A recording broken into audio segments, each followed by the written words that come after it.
And hello, everybody, and welcome to the Dennis Prager Show, the Ultimate Issues Hour. Every week at this time, an hour is devoted to some great issue of life.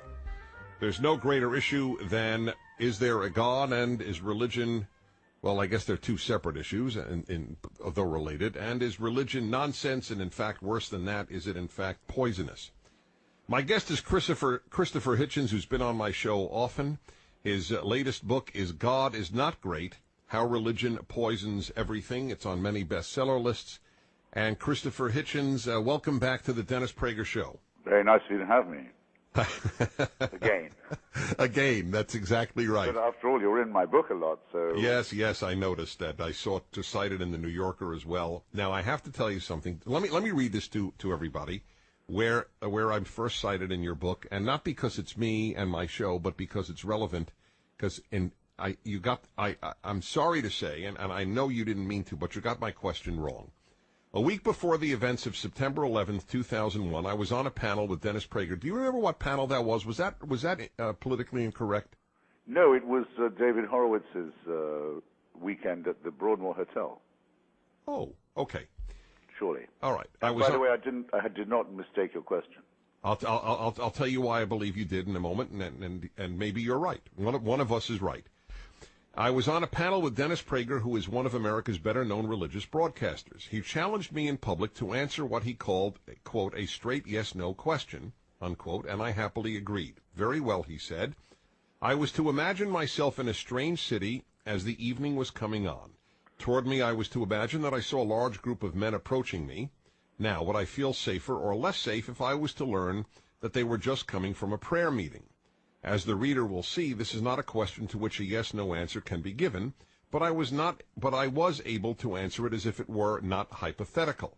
Quote, just to stay within the letter B, I have actually had that experience in Belfast, Beirut, Bombay, Belgrade, Bethlehem, and Baghdad, and in each case I can say absolutely and can give my reasons why I would feel immediately threatened if I thought that the group of men approaching me in the dusk were coming from a religious observance. This is the question that I have posed over and over, and my listeners have heard it, and I have it in writing as well. Now, I may have posed it differently to you for the first time in my life, but it seems odd. I never said prayer meeting. I always put it this way. If you were in a bad part of a city at night, and 10 strange men were walking toward you, would you or would you not be relieved to find out that they had just attended a Bible class? And I purposely said Bible class because then it is within a Judeo-Christian realm, and it is not many of the examples that you cited, and it was always in the United States, and your examples are overwhelmingly, in fact, exclusively in other countries. Well, you certainly didn't specify United States. I can believe you said Bible class. Right.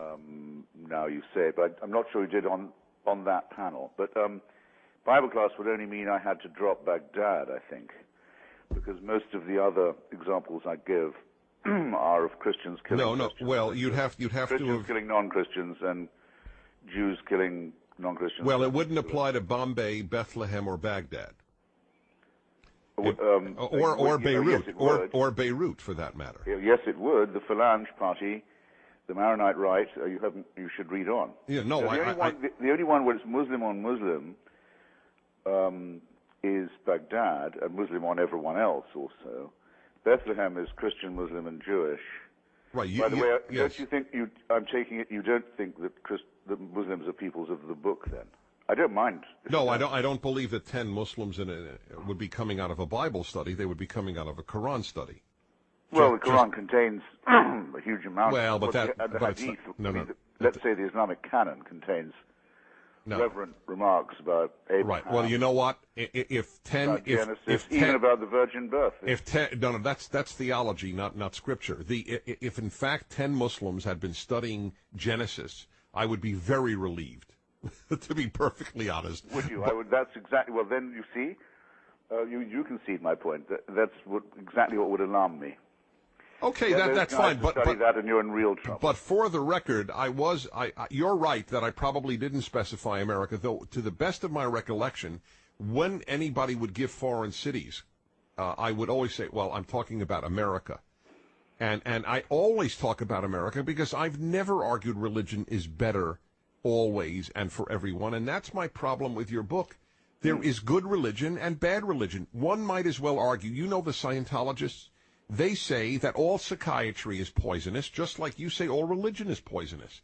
Yes. Well, some psychiatry is poisonous and some is terrific.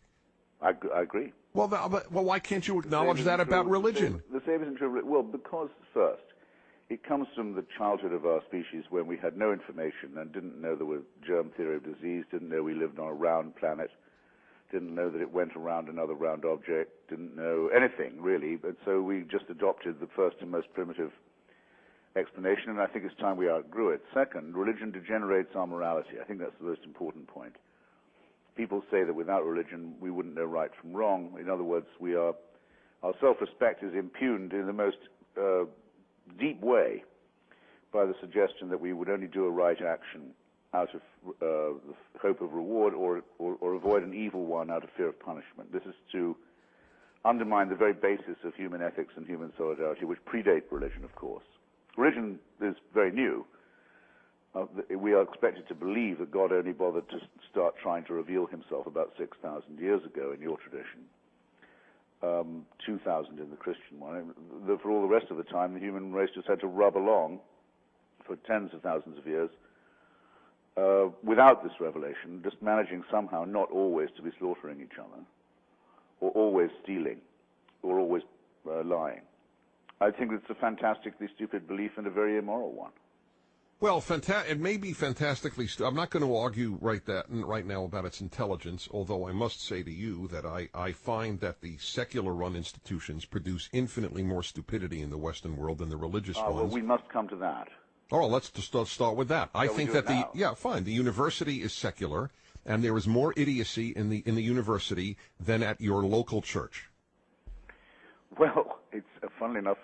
If that's what you mean, I didn't think that was the shape your question would take. Well, let's be. If that's what you mean, that is what I mean. I actually, in some ways, you're pushing at an open door. I mean, the same is true of Hollywood, I suppose. It's not exactly religious. It's very respectful, too much so, I think, of religion, but you couldn't say. Well, leave Hollywood. The university takes secularism seriously. It is the most secular of our major institutions, and it's the only place in the Western world where people still believe, for example, that men and women are basically the same, just as I was taught when I went to Columbia University. I don't know if it's actually taught by the university, but I know what you mean. It seems to be a prevalent assumption. They confuse equality with identity, but that's not necessarily a secular. No, but a lot of it, but it doesn't matter if it's necessarily. But I mean, look, why don't I just concede this to you now? I mean, an atheist can be a nihilist or a fascist, though most fascists were actually Catholics. It could be a National Socialist, though most National Socialists were pagans and worshippers of odd cults, and of course many of them were Christians too.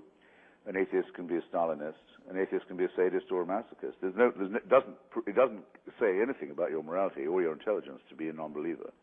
All right. So all I'm saying is, when you spoke about, I think you used the word stupidity as essentially synonymous with religious belief.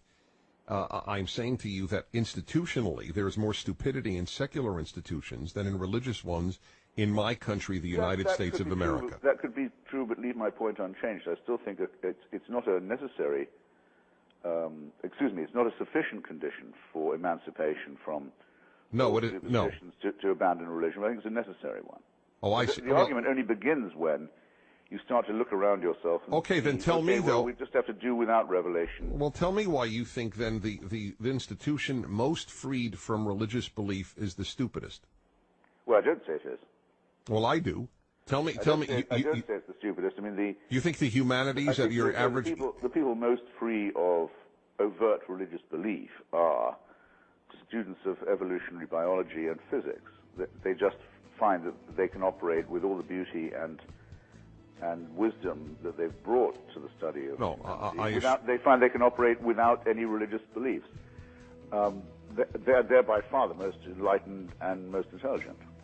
Really? If you were to make that.